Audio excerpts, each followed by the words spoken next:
Excuse me, আপনি ঘুমাচ্ছেন? জি জি শুনুন, আপনি কি ঘুমাচ্ছেন? না, বলুন। আপনার সাথে একটু কথা বলা যাবে? জি। আচ্ছা, আমি তো অনেক লেট করে আসছি। আপনি তো আমাকে খাবারের কথা জিজ্ঞেস করলেন না, আমি খাবো কি না, খেতেও বললেন না। আপনি লেট করে এসেছেন তো, আমি ভাবলাম আপনি খেয়ে আসছেন, সেজন্যই তো জিজ্ঞেস করিনি। এটা কোনো কথা না? একটা মানুষ তো 2 দিন বাইরে খেতেই পারে, এর মানে তো এই না যে সে এভরিডে বাইরেই খাবে, তাই না? আমি তার উল্টা ভাবলাম যে আমি বাসে এসে খাবো। মানে আপনি লেট করে এসেছেন তো, এই জন্য আমরা 3জন আপনাকে রেখে খেয়ে ফেলেছি। ঠিক আছে, গুড নাইট। আমি কিছু করে দিই? না, প্রয়োজন নেই। কিন্তু একটা কথা কি জানেন, মানুষের বাসায় ফ্রিজ কেন থাকে? যেন সবার জন্য রান্না করা হয়, কেউ যদি কোনো কারণে একদিন না খেতে পারে, খাবারটা যেন ফ্রিজে রেখে দেওয়া হয়, পরে লাগলে যেন সেই খাবারটা গরম করে খাওয়া যায়। ঠিক আছে?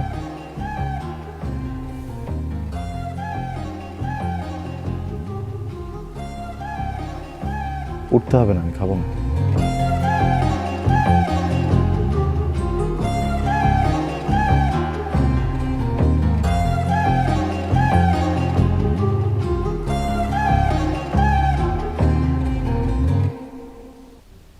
মানেই হয় না কোনো ফাইন, কোনো বন্ডিং নাই নাই লিগালি ওয়াইফ তো আমার।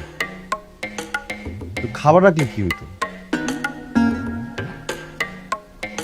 গড নোজ আমার ভাই আদৌ খেয়ে থাকতো না কি করতো।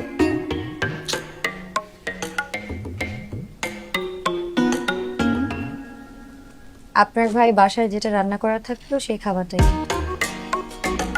আর আপনার ভাই এত রাত করে বাসায় ফিরত। আর বাসায় আসার আগে সে আমাকে সবসময় বলে দিত সে কি খেতে চায়। সরি, বসেন না প্লিজ প্লিজ।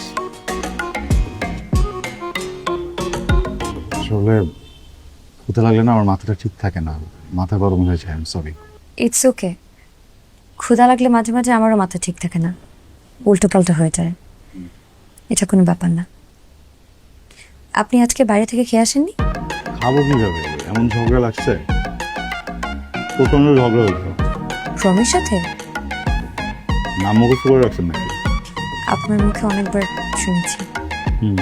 টমের সাথে আপনার এখানে বাজে কথা বলে। আমাকে নিয়ে?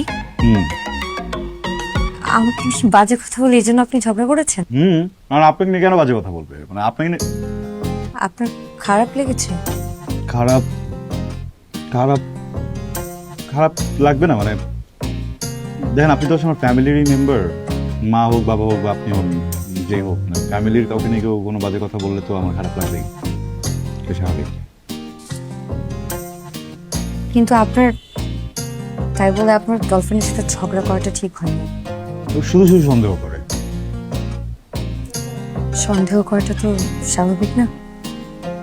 আর আপনি যে ওনার সাথে ঝগড়া করলেন, এখন তো উনি ভাববে যে আপনার আর আমার মধ্যে সত্যি সত্যি কোনো কেমিস্ট্রি আছে। এটা কিন্তু একদম ঠিক করেননি আপনি। আর মেয়ে মানুষরা একটু সন্দেহ করে, এটা খুবই স্বাভাবিক। আপনি মেয়ে মানুষ না? আমি যখন এখান থেকে যাই, আপনি তো জানেন আমি ওখানে যাই, কিন্তু আপনাকে বলেছি তাই না? আপনি সন্দেহ করেন? আমি আপনাকে কিভাবে সন্দেহ করব? আমার তো আপনাকে সন্দেহ করার মতো সেরকম অধিকার নেই। কে বলেছেন দিকে না? আপনি তো আমার